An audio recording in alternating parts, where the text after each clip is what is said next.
3 minggu ini. Saya tahu ini akan menjadi pelajaran yang menarik bagi Anda. Jadi, mari kita berdoa saat kita membuka firman Tuhan. Bapa di surga, terima kasih atas kesempatan untuk mempelajari kitab Yosua. Semoga pelajaran minggu ini menyentuh hati kami, membawa kami lebih dekat kepadamu, dan memberi kami rasa kehadiran ilahi-Mu. Saat kami belajar tentang peringatan kasih karunia, bantulah kami membangun peringatan praktis dalam hidup kami sendiri. Apakah kami tidak akan pernah melupakan-Mu? Apakah kami akan mengingat kebaikan dan kasih karunia-Mu dalam nama Yesus? Amin. Penulis kita memulai pelajaran sekolah Sabat minggu ini di bawah pelajaran Sabat sore dengan sebuah cerita yang agak lucu tetapi sangat menarik. John sedang mengemudi di jalan raya, tampaknya melaju terlalu cepat. Seorang polisi menghentikannya dan berkata, "Bolehkah saya meminta SIM Anda?" Wajah John memerah. Dia menyeringai kecil. Dia berkata, "Saya lupa di rumah." Polisi itu berkata, "Baiklah, John, apa pekerjaanmu?" Dan John berkata, "Baiklah, saya seorang profesor." Dan polisi itu berkata, "Anda tahu, saya menuliskan sesuatu untuk Anda, dan saya tidak ingin Anda menganggap ini sebagai tiket. John, siswa Anda membayar uang sekolah, dan alasan mereka membayar uang sekolah adalah untuk belajar sesuatu. Dan saya memberi Anda tiket ini. Anda akan membayar denda, tetapi saya ingin Anda menganggapnya sebagai uang sekolah, bukan denda atau hukuman. Karena John, Anda perlu belajar sesuatu. Anda tahu, itu cerita yang lucu, tetapi itu benar. Kita cenderung melupakan banyak hal. John lupa SIM-nya, dan seringkali kita juga bisa lupa, bukan? Kita lupa kebaikan Tuhan. Kita lupa berkat Tuhan. Dan itulah salah satu alasan untuk peringatan. Peringatan membantu Anda untuk mengingat. Misalnya, ketika Anda merayakan ulang tahun, itu adalah peringatan. Anda mengingat ulang tahun anak-anak Anda dan Anda menegaskannya pada hari-hari itu. Ketika Anda merayakan hari jadi, itu adalah peringatan pernikahan Anda. Maka dalam pelajaran kita minggu ini, kita akan mempelajari peringatan-peringatan Tuhan bagi Israel dan peringatan-peringatan kasih karunia ini dan bagaimana peringatan-peringatan itu harus selalu segar, selalu menjadi yang terdepan dalam ingatan orang Israel akan kebaikan dan kemurahan hati Tuhan. Kita langsung masuk ke pelajaran hari Minggu, menyeberangi Sungai Yordan. Israel bersiap untuk menyeberangi Sungai Yordan. Mereka bersiap untuk berbaris mengelilingi Yerikho. Ini membutuhkan ketergantungan total kepada Tuhan, tetapi juga membutuhkan hati yang jujur. Jadi kita membaca di Yosua 3:2 dan 3. Maka setelah 3 hari para pemimpin itu memeriksa perkemahan dan mereka memberi perintah kepada bangsa itu. Demikian, segera setelah kamu melihat tabut perjanjian Tuhan, Allahmu, dan para imam, orang Lewi yang mengangkatnya, maka kamu harus berangkat dari tempatmu dan mengikutinya. Jadi orang Israel harus mengikuti tabut perjanjian itu. Tabut perjanjian itu melambangkan hadirat Tuhan. Ketika Tuhan bergerak, kamu pun bergerak. Tetaplah berada di hadirat Tuhan. Ikutilah arahan Tuhan. Sungguh suatu pelajaran bagi kita hari ini. Ikutilah petunjuk Tuhan. Sadarilah kehadiran Tuhan. Sadarilah kemana Tuhan bergerak dan bergeraklah saat Tuhan bergerak. Sekarang, ingatlah apa yang ada di dalam tabut perjanjian. Ada 3 hal. 10 perintah hukum, tongkat Harun yang bertunas, dan bejana berisi mana. Ketiga hal ini melambangkan perintah Tuhan dalam hukum. Tiganya melambangkan tuntunan Tuhan melalui kepemimpinan yang ditunjuknya dalam tongkat Harun yang bertunas dan melambangkan persediaan Tuhan bagi kita dalam mana dan makanan sehatnya. Jadi, ketika Israel mengikuti tabut, mereka tinggal di hadirat Tuhan, berkata kepada Tuhan, "Kami menerima perintah-perintah-Mu. Kami menerima tuntunan-Mu melalui kepemimpinan-Mu, dan kami menerima bahwa Engkau memiliki makanan yang unik bagi kami yang berbeda dari Mesir dan bahwa Engkau akan selalu menyediakan bagi kami." Petik 2. Tinggal di hadirat Tuhan membuka hati kita untuk taat kepada Tuhan. Sekarang, di sini, di Yosua pasal 3, kita membaca bahwa orang Israel harus menjaga jarak antara mereka dan tabut sekitar 2000 hasta. Itu sekitar 3000 kaki. Itu sedikit lebih dari setengah mil yang harus mereka jaga antara mereka dan Bahtera, yang menunjukkan kekudusan Tuhan dan ketidakkudusan manusia. Kemudian dikatakan, jangan mendekatinya agar kamu mengetahui jalan yang harus kamu tempuh, karena kamu belum pernah melewati jalan ini sebelumnya. Jadi mereka terus mengarahkan pandangan mereka pada Bahtera karena Tuhan sedang menuntun mereka ke wilayah baru, wilayah yang belum dipetakan. Yosua berkata kepada orang-orang, ayat 5, kuduskanlah dirimu, karena besok Tuhan akan melakukan perbuatan ajaib di antara kamu. Perhatikan dua kontras, dua hubungan, menguduskan dan keajaiban. Tuhan berkata dalam Kejadian di Yosua 3:5, aku akan melakukan keajaiban di antara kamu. Tetapi agar aku melakukan keajaiban itu, hatimu harus benar di hadapanku. Kamu harus dikuduskan. Untuk setiap pekerjaan besar yang Tuhan persiapkan untuk kita lakukan, Tuhan melakukan pekerjaan di dalam diri kita sebelum Dia dapat melakukan pekerjaan melalui kita. Tuhan melakukan sesuatu untuk kita sebelum Dia melakukan sesuatu dengan kita. Tuhan memiliki pekerjaan khusus untuk Anda lakukan. Tuhan rindu Anda untuk datang selaras dengannya sehingga Dia dapat memberkati hidup Anda dengan berlimpah.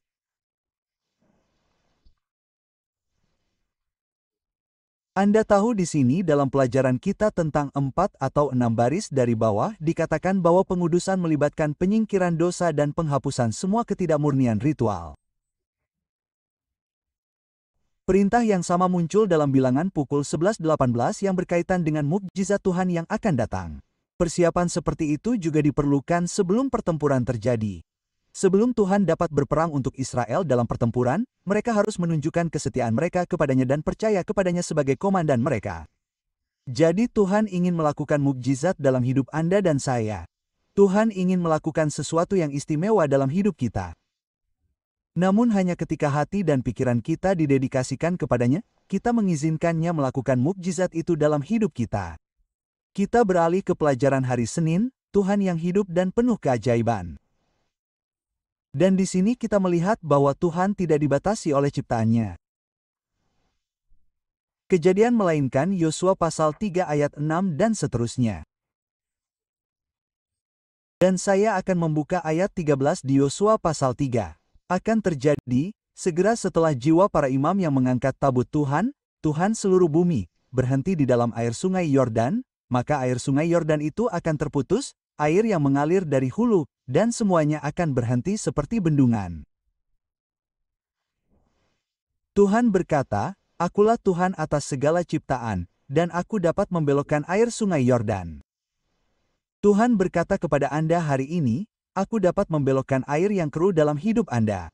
Tuhan berkata kepada Anda hari ini, aku dapat melakukan mukjizat di mana tampaknya mustahil bagi Israel untuk menyeberangi sungai Yordan. Saat itu musim semi, sungai itu meluap, tetapi Tuhan berkata, aku dapat membawamu melewatinya. Jangan khawatir tentang itu. Apa pelajaran dari Israel yang menyeberangi sungai Yordan bagi kita? Dikatakan bahwa Tuhan itu Maha Kuasa. Dikatakan bahwa Tuhan menepati janji-janjinya. Dikatakan bahwa Tuhan rindu untuk memimpin umatnya. Dikatakan bahwa Tuhan campur tangan dalam sejarah manusia. Inilah Tuhan yang kita sembah. Berbeda dengan dewa-dewa bangsa lain yang tidak dapat menyelamatkan, yang tidak berdaya, Tuhan itu Maha Kuasa. Yesaya 44:8. Kita membaca tantangan Tuhan yang besar. Yesaya 44 ayat 8, kita membaca tantangan Tuhan ini. Dikatakan, jangan takut dan jangan gentar, bukankah aku telah mengatakannya kepadamu sejak waktu itu dan telah menyatakannya. Kamulah saksi-saksiku, adakah Allah selain daripadaku? Tidak ada gunung batu lain, tidak ada yang kukenal. Allah berfirman, semua Allah lain, yang disebut Allah, semua Allah palsu memang bodoh dan tidak berdaya. Tetapi Allah berfirman, aku maha bijaksana dan memiliki segala kekuatan. Kitab suci berkata dalam kitab Zaharia, beginilah firman Tuhan semesta alam, jika hal itu ajaib di mata sisa-sisa bangsa pada masa itu, masakan hal itu juga ajaib di mataku? Demikianlah firman Tuhan semesta alam, beginilah firman Tuhan semesta alam, sesungguhnya, aku akan menyelamatkan umatku dari tanah timur dan tanah barat, dan akan membawa mereka untuk diam di tengah-tengah Yerusalem. Demikianlah Allah telah berjanji melalui para nabi bahwa Ia akan membawa Israel ke tanah perjanjian.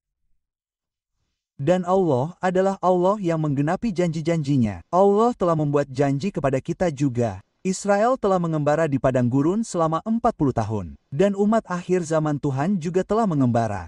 Kita telah mengembara di padang gurun dunia ini, dan Allah telah membuat janji kepada kita. Betapapun panjangnya perjalanan, betapapun gelapnya lembah, betapapun tidak menentunya waktu, betapapun putus asanya kehidupan, Allah berkata, Aku memimpin gerejaku. Aku memimpin umatku ke tanah perjanjian. Jangan pernah menyerah pada harapan itu. Allah berkata, Aku Maha Kuasa, aku akan memenuhi janji-janjiku bahkan jika tampaknya itu tidak akan digenapi. Petik 2. Dalam pelajaran hari Selasa, judulnya adalah satu hal. Ingat di Yosua pasal 4, dan kita akan melihat khususnya di Yosua pasal 3 dan Yosua 4 dalam pelajaran ini. Jadi di Yosua pasal 3, Israel menyeberangi sungai Yordan. Sang Pencipta yang Maha Kuasa membelah sungai Yordan. Di Yosua pasal 4, mereka membuat peringatan kepada Tuhan dan Tuhan memerintahkan mereka untuk membuat peringatan ini. Yosua pasal 4, kita akan mulai dengan ayat 4 dan melihat ayat 4-7. Kemudian Yosua memanggil ke-12 orang yang telah ditunjuknya dari antara orang Israel, seorang dari setiap suku. Dan Yosua berkata kepada mereka, menyeberanglah di depan tabut Tuhan, Allahmu, ke tengah-tengah sungai Yordan. Dan masing-masing dari kamu memikul sebuah batu di bahunya sesuai dengan jumlah suku Bani Israel. Pastilah sebuah batu yang besar, bukan? Mereka memilih 4 orang. Dalam kelompok 3, jadi akhirnya 12 orang dan mereka datang ke sini dan memikul batu besar ini. Mereka meletakkannya di bahu mereka. Ayat 6, supaya ini menjadi tanda di antara kamu, apabila anak-anakmu bertanya di kemudian hari, dengan mengatakan, apakah arti batu-batu ini? Maka kamu harus menjawab mereka bahwa air sungai Yordan terputus di depan tabut perjanjian Tuhan ketika menyeberangi sungai Yordan. Air sungai Yordan terputus dan batu-batu ini akan menjadi tanda peringatan bagi Bani Israel untuk selamanya. Tugu peringatan. Tugu peringatan menceritakan sejarah suatu bangsa. Pernahkah Anda mengunjungi Washington DC? Saya tinggal tidak jauh dari Washington. Seringkali kami membawa kelompok-kelompok untuk pergi ke Museum Alkitab yang merupakan pengalaman yang luar biasa untuk melihat sejarah, latar belakang Alkitab. Namun, seringkali setelah kami selesai mengunjungi museum, kami berjalan-jalan di tempat yang disebut Washington Mall. Dan di sana kami melihat-lihat monumen Washington yang megah menjulang di atas cakrawala Washington. Monumen indah ini didedikasikan untuk Washington. Kita pergi ke Lincoln Memorial. Kita mengunjungi paviliun dan tugu peringatan Martin Luther King di sana. Dan ini semua adalah tugu peringatan yang didedikasikan untuk mengenang sejarah Amerika. Latar belakang Amerika yang merupakan tugu peringatan untuk mewakili kebebasan, kesetaraan, keadilan, dan mereka yang menjunjung tinggi prinsip. Jadi tugu peringatan memiliki tempat yang berharga dalam kehidupan suatu bangsa. Di sini, ketika Israel menyeberangi sungai Yordan, Tuhan berkata, bangunlah tugu peringatan dari 12 batu ini sehingga anak-anakmu nantinya akan mengingat berkat, kasih karunia, kuasa Tuhan. Peringatan berfungsi untuk mengingatkan kita. Penting bagi keluarga kita untuk memiliki peringatan tertentu di mana kita merayakan kebaikan dan kemurahan hati Tuhan bersama-sama. Dan bukankah itu inti dari Sabat? Bukankah Sabat adalah peringatan? Itu adalah peringatan penciptaan, bukan? Jadi setiap Jumat malam ketika Anda berkumpul dengan keluarga Anda, ingatkan mereka bahwa Israel membangun pilar-pilar batu, tetapi Tuhan membangun pilar pada waktunya.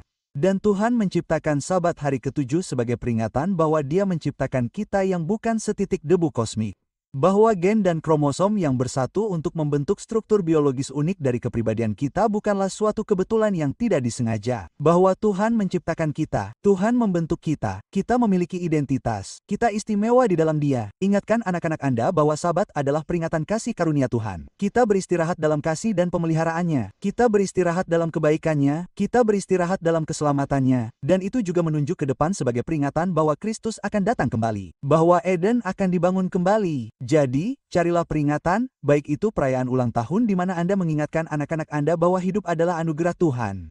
Apalah arti perayaan pernikahan ketika Anda saling mengingatkan sebagai pasangan bahwa Tuhanlah yang mempersatukan kita? Tuhan telah memberi kita banyak peringatan. Baptisan adalah peringatan akan kehidupan baru yang telah Kristus berikan kepada kita. Kita tidak mendirikan batu hari ini. Tidak, tetapi ada banyak peringatan. Komuni adalah peringatan. Itu adalah peringatan akan fakta bahwa tubuh yang hancur dan darah Kristus yang tertumpah memberi kita pengampunan, kasih karunia, belas kasihan. Itu adalah peringatan bahwa suatu hari Tuhan akan memakan buah anggur yang baru bersama kita, segar dalam kerajaan Bapa. Jadi peringatan-peringatan ini adalah berkat. Peringatan-peringatan ini membuat iman menjadi nyata. Mereka membuat iman menjadi milik kita. Jadi carilah kesempatan untuk merayakan kebaikan Tuhan, kasih karunia Tuhan bersama keluarga Anda. Pelajaran hari Rabu membahas tentang kelupaan. Wow, Yosua pukul 4:20-24. Yosua 4:20-24. Dan ke-12 batu yang mereka ambil dari sungai Yordan, Yosua pun duduk di Gilgal. Lalu ia berfirman kepada orang Israel, demikian, apabila anak-anakmu bertanya kepada bapa-bapanya di kemudian hari, batu-batu apakah ini? Maka haruslah engkau berkata, biarlah anak-anakmu tahu, bahwa Israel telah menyeberangi sungai Yordan di tanah kering. Sebab Tuhan, Allahmu, telah mengeringkan air sungai Yordan di depanmu, sampai kamu menyeberang seperti yang dilakukan anak-anak Allahmu di Laut Merah, ketika mereka telah mengering di depanmu, supaya semua bangsa di bumi tahu, bahwa kuat tangan Tuhan, dan supaya kamu takut kepada Tuhan Allah untuk selama-lamanya. Sekarang, lihatlah, apakah Israel kadang-kadang lupa. Ketika Anda melihat sejarah Israel, seringkali ada ketidakpercayaan. Mereka melupakan tuntunan ajaib Allah untuk keluar dari Mesir. Mereka melupakan mukjizat penyeberangan Laut Merah. Mereka melupakan persediaan Allah di benak mereka selama pengembaraan mereka di padang gurun. Mereka melupakan pekerjaan Allah yang dahsyat. Apakah Anda ingat pernyataan Ellen White itu? Kita tidak perlu takut. Anda mengetahuinya dengan baik, bukan? Kita tidak perlu takut kalau kita melupakan pimpinan Allah dalam sejarah masa lalu kita dan ajaran-ajarannya. Jadi, kita tidak perlu takut kalau kita lupa. Kita dapat melupakan bagaimana Allah telah memimpin kita sebagai umat Advent hari ke-7. Kita bisa melupakan bagaimana Tuhan menuntun kita secara individu. Luangkan waktu untuk merenungkan kebaikan Tuhan, kasih karunia Tuhan, dan bagaimana Tuhan telah menuntun Anda secara ajaib. Anda tahu, dalam Mazmur 78:1, kita membaca bagaimana kita dapat membatasi Tuhan. Ketika kita melupakan belas kasihan Tuhan dan melupakan kebaikan Tuhan, kita masuk ke dalam ketidakpercayaan dan kita membatasi apa yang sebenarnya ingin Tuhan lakukan dalam hidup kita. Kuasa luar biasa yang ingin Dia miliki dalam hidup kita. Mazmur 78:1. Dan mereka lupa apa pekerjaannya, dan apalagi yang mereka lupakan, keajaiban yang telah Dia tunjukkan kepada mereka. Ketika Israel menjauh dari Tuhan, mereka melupakan pekerjaannya dan keajaiban yang Dia tunjukkan kepada mereka. Dan jika Anda membiarkan mata Anda tertuju pada ayat 41 dan 42 dari Mazmur 78, ya, berulang kali mereka mencobai Tuhan dan mereka membatasi Yang Maha Kudus dari Israel. Mereka tidak mengingat kuasa-Nya pada hari Dia menebus mereka dari musuh. Apa masalah mereka? Mereka membatasi Tuhan. Mereka tidak mengingat pekerjaannya di masa lalu dalam hidup mereka dan mereka melupakan keajaibannya dan mereka tidak ingat kitab suci mengatakan kuasa-Nya.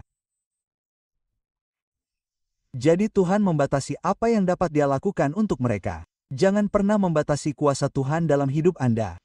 Jangan pernah membatasi apa yang dapat Tuhan lakukan melalui Anda dengan ketidakpercayaan dengan melupakan apa yang telah Dia lakukan di masa lalu. Ketika Anda tergoda untuk menyerah, ingatlah apa yang telah Tuhan lakukan di masa lalu. Ketika masalah hidup membebani Anda, ingatlah bagaimana Tuhan telah membawa Anda melewatinya di masa lalu. Ketika Anda merasa tertekan dan putus asa, ingatlah bagaimana Tuhan telah mengangkat semangat Anda di masa lalu. Ketika Anda merasa bersalah, ingatlah bagaimana Tuhan telah mengampuni Anda di masa lalu. Ketika Anda merasa tidak berdaya, ingatlah kuasa Tuhan yang telah Dia berikan untuk menyelamatkan Anda di masa lalu. Jadi ingatlah kebaikan-Nya, ingatlah kasih karunia-Nya, ingatlah pekerjaan-Nya dalam hidup Anda. Dan saat Anda melakukan itu, kuasa Tuhan akan mengalir ke dalam hidup Anda.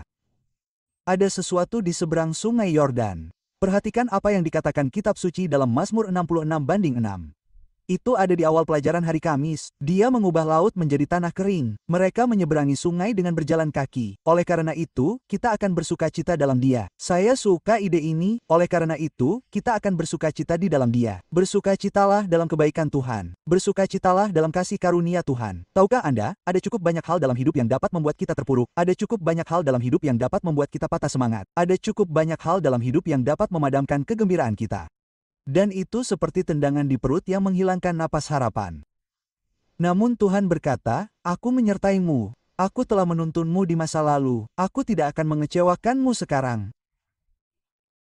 Sekarang, ada satu pelajaran luar biasa lainnya, yaitu ketika Anda melihat pelarian Israel dari Sungai Yordan, melalui Laut Merah, melalui Padang Gurun, melalui pelarian Israel. Ketika Anda melihat kehidupan Israel dari Mesir dan Anda melihat pembebasan mereka dari Mesir dan mereka melewati Laut Merah, mereka mengembara di Padang Gurun. Mereka melewati Sungai Yordan, dan ketika Anda melihat apa yang Tuhan lakukan secara ajaib bagi mereka saat mereka menaklukkan, itu sangat mirip dengan kehidupan Kristus. Saya suka catatan terakhir ini dengan beberapa pemikiran yang belum pernah saya pikirkan sebelumnya dalam pelajaran hari Kamis. Pelayanan Yesus di bumi sebagai wakil Israel mengikuti pola sejarah Israel kuno. Yesus menjalani pengalaman Laut Merah dan Sungai Yordan. Dia melewati Sungai Yordan ketika dibaptis. Namun saat lahir, dia pergi ke Mesir. Dia dipanggil keluar dari Mesir setelah dekret kematian. Dia menghabiskan 40 hari di padang gurun seperti Israel menghabiskan 40 tahun. Dia melakukan transisi dari kehidupan pribadinya ke pelayanan publiknya setelah dibaptis di Sungai Yordan.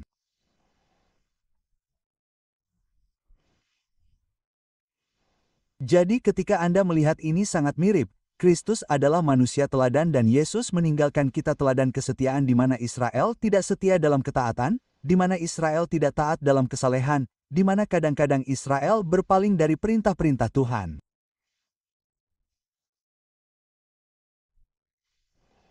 Jadi ketika kita melihat pelajaran kita hari ini, kita ingat. Tetapi apa hal terpenting yang harus diingat? Ibrani 12:2, memandang kepada Yesus. Memandang kepada siapa? Semua orang. Memandang kepada Yesus, penulis dan penyempurna iman kita. Tuhan telah mengambil gereja Advent dari Babel atau Mesir di dunia. Dia membangkitkan gerakan ilahi. Dan meskipun ada beberapa pengembaraan di padang gurun, Tuhan telah membimbing gereja ini selangkah demi selangkah. Dan Tuhan yang sama yang memimpin Israel ke tanah perjanjian sedang memimpin gereja Tuhan saat ini. Dan sama seperti mereka harus mengikuti tabut, jadi kita melihat ke tempat kudus, ke tempat maha kudus di tempat kudus surgawi. Dan oleh kasih karunia Tuhan, melalui kuasa Tuhan, kita berkomitmen untuk taat kepadanya, untuk mengikuti perintah-perintahnya melalui kasih karunia dan kekuatannya. Kuasa. Kami berkomitmen untuk setia kepada kepemimpinan. Kami berkomitmen untuk mengikuti prinsip-prinsip pertolongan yang telah Dia berikan kepada kami. Tuhan adalah Tuhan yang luar biasa. Dia telah membimbing gerejanya di masa lalu. Dia membimbing gerejanya di masa sekarang. Dia telah membimbing umatnya di masa lalu dan Dia akan membimbing Anda juga. Mari berdoa. Bapa di surga, terima kasih banyak atas kasih karunia-Mu. Terima kasih untuk Yesus. Terima kasih bahwa Engkaulah Tuhan yang membimbing kami. Kami menyerahkan hidup kami ke dalam tangan-Mu saat ini. Dan kami berdoa agar kami dapat merasakan kehadiran-Mu selalu dalam hidup kami. Dan kami tahu bahwa Engkau tidak akan pernah meninggalkan kami. Engkau tidak akan pernah meninggalkan kami. Engkau akan selalu ada untuk kami dan kami memuji nama-Mu untuk itu. Dan kami ingin mendirikan tugu peringatan di rumah kami, di hati kami, bersama anak-anak kami, bersama keluarga kami. Sehingga kami dapat terus mengingat betapa baiknya Engkau dalam nama Kristus. Amin.